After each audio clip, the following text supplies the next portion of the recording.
कि इंग्रेजी बोलते हुए। হিন্দিতে বা ইংরেজিতে? ये पहले हम लोग बोल चुके हैं, हमारे पार्टी भी बयान देना शुरू कर दिए हैं। लेकिन ये वाईसी वगैरह क्या को कहा, हिंदुस्तान की कौन कोने से क्या कौन बात करेगी, इससे हमें कोई लेना देना नहीं है। हमारे एक ही मकसद होते हैं कि हमारे देश सबका है, विविधता में एकता हमारा देश है, यही हमारा सभ्यता है, यही हमारा तहजीब है, इसको बचाना रखना है। गंगा जमुना तहजीब ये कहते हैं कि ये देश सबका है।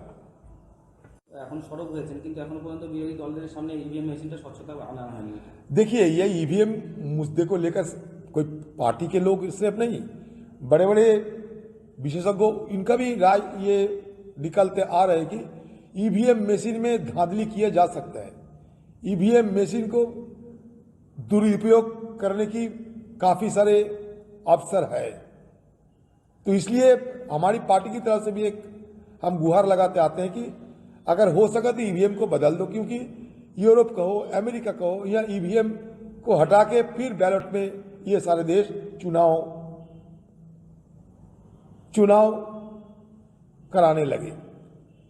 और इसके साथ साथ हमारे वीवीपैट की बात हम लोग कहे हैं कि हर वोटर को वीवीपैट से निश्चित होना चाहिए कि उन्होंने अपनी तरफ से जिनको वोट डाले हैं वो सही जगह ये वोट गिरे हैं या नहीं, ये वीवीपैट की बदौलत वो भी पता कर सकते आम वोटरों ने।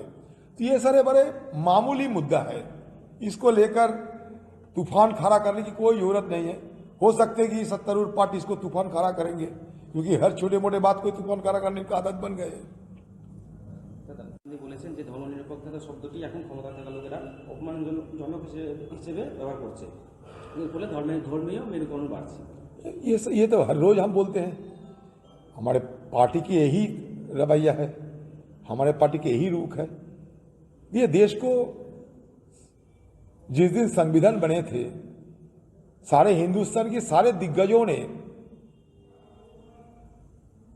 सालों से चर्चा करते हुए ये निष्कर्ष निकाले कि हमारे देश को धर्मनिरपेक्ष राह अपनाना चाहिए।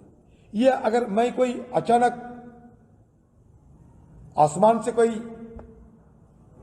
ये बात नहीं लाते हैं, ये सारे दिग्गजों ने कि देश की ये फैसला लिया था, संविधान बने थे, और इस संविधान की पालन करना हमारे सबका फर्ज बनते हैं, क्योंकि हमारा देश विविधता में एकता की देश है, ये सब मानते हैं। यही हमारा देश की धरोहर है, ये हमारे भारत की यही सभ्यता है कि विविधता में एकता, अनेकता में एकता, अनेकता में एकता, यही धर्मनिरपेक्ष पंथ माना जाता है। তামিলনাড়ুতে 2004 সাল থেকে 2014 সাল পর্যন্ত রাজ্যগুলিকে 30 লক্ষ টাকা করে দেওয়া হয়েছিল, কিন্তু আমাদের সরকার এসে গত 10 বছরে 120 লক্ষ কোটি টাকা দেওয়া হয়েছে। मोदी जी को पहले ये सवाल के जवाब देना चाहिए कि क्या कारण है, वजह क्या है कि हमारे देश में निचले स्तर की 50% लोगों की हाथ में देश की 3% संपदा रह गए, और सिर्फ 10% लोगों को, मतलब चुनिंदा लोगों को हमारी देश की 66% संपदा रह गए। ये फर्क क्यों है? ये देश में चुनिंदा लोगों ने सालों साल धनी बनते जा रहे हैं, उनके मुकाबले आम लोगों की हालात दिन पर दिन बदतर होते जा रहे हैं। सारे अगर आंकड़ा देखा जाए तो ये आंकड़ा में ये स्पष्ट रूप से, मतलब ये आंकड़ा अगर देखने का कोशिश करे सत्तारूढ़ पार्टी, तो इसमें यह जग जाहिर है कि हमारे देश में सिर्फ चुनिंदा लोगों को लाभ मिले हैं, फायदामंद हुए हैं। आपको सुनने में तज्जुब होगी कि आज दुनिया में 127 देशों के अंदर भूखमरी की कगार पर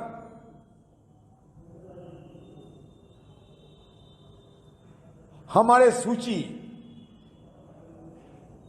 घटते घटते 111 स्थान पे आ गए। मतलब 127 देशों के अंदर भूखमरी की जो पैमाना बांधते हैं उसमें हमारे स्थान अभी रह गए 111। तो इसमें जाहिर होते हैं कि हमारा देश में गरीबी की हालत क्या होते हैं, और ये गरीबी दिन पे